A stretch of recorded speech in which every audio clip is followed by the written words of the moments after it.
rakan-rakan kita dan rakyat Malaysia. Soalan saya, Kota Baru minta Yang Berhormat Perdana Menteri menyatakan apakah langkah penyelesaian kerajaan dalam kemelut Duta Enklave di Mukim Batu susulan keputusan Mahkamah Tinggi yang mengarahkan pemulangan semula 263.272 ekar bersamaan 106.54 hektar tanah di Jalan Duta Kuala Lumpur oleh Kerajaan Persekutuan kepada Semantan Estate Sdn Bhd yang memberikan implikasi serius dalam kepada negara dalam pelbagai aspek. Terima kasih. Baik, sebelum Perdana Menteri menjawab, saya nak ingatkan juga ini adalah keputusan-keputusan mahkamah yang mungkin ada Perdana Menteri be careful. Terima kasih. Tidak ada terlibat dengan pencenggahan keputusan mahkamah. Wabi Kota Baru bertahu dia pernah jadi Menteri Undang-Undang dan juga Guam. Dan kebetulan kes ini pun berbangkit semasa Kota Baru menjadi Menteri dan dibincang pada ketika itu, tahun 2021. Isu ini, Tan Sri, berbangkit sejak 1956. Pampasan 1.4 juta.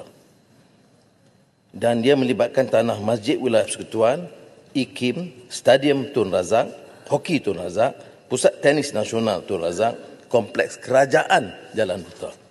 Sebab itulah kerajaan terus menggunakan jalur undang-undang merayu terhadap keputusan yang telah diputuskan oleh mahkamah. Dan yang terakhir ialah keputusan Mahkamah Tinggi untuk menguatkuasa pindah milik kepada SASB syarikat, dan kerajaan masih terus merayu.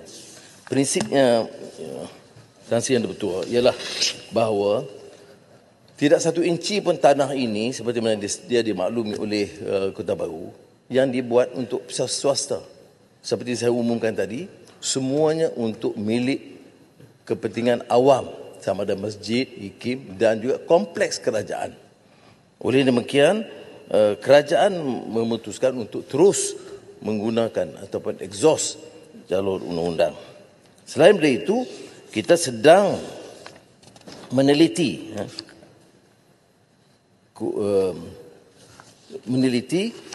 langkah untuk meminda undang-undang supaya kita pertahankan hak negara dan hak dan kepentingan awam. Dan dia tentunya tidak boleh bercanggah artikel 13 dan perlembagaan. Ya. Sementara menghormati hak milik perseorangan, kita juga tahu dalam kes ini 1956 dan terus menerus, masa itu diusahakan oleh Almarhum Tun Abdul Razak menetapkan bahawa semua kawasan itu kawasan pembangunan baru termasuk kompleks kerajaan. Dan itu telah dibangunkan sesudah itu. Tetapi syarikat tidak berpuas hati, mereka terus merayu dan mahkamah pada peringkat awal tidak mengizinkan, tapi sejak saya ingat 2003-2006 membolehkan mereka meneruskan rayuan. Jadi itu proses keadaan sekarang.